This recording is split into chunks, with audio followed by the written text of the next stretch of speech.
بقولش الزمالك، انا ولا بشجع اهلي ولا بشجع زمالك. طب قول كده ماشي، بص هو بس كويس وبص. طيب احب اقول لك ان الاهلي مصطفى صبحي مصطفى.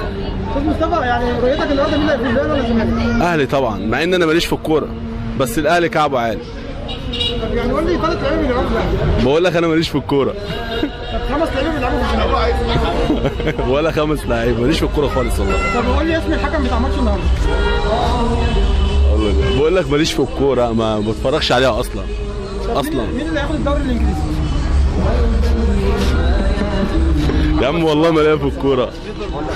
ليفربول. طب انت كنت بتلعب في الشارع وانت صغير؟ كنت بلعب بيلي. مين اللي بيكسب؟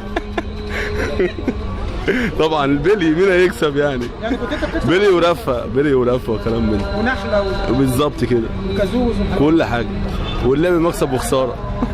مفيش حد بيكسب على طول ولا حد بيخسر على طول. قول النهارده للعالمي والهواري. ان شاء الله ربنا يكتبها لهم فتحة خير وباب رزق كويس ان شاء الله، الله يرزقهم بالخير طبعا، والله يكون في عونهم. بس تقول ايه بقى لاصحاب العربيات يعني؟ امانه في التعامل، والسعر اقل سعر عندهم، لان انا العربيه الكوستر اللي هناك ديت انا سواق على فكره، واتعاملت معاهم في بطاريات واتعاملت معاهم في كاوتش وناس زي الفل.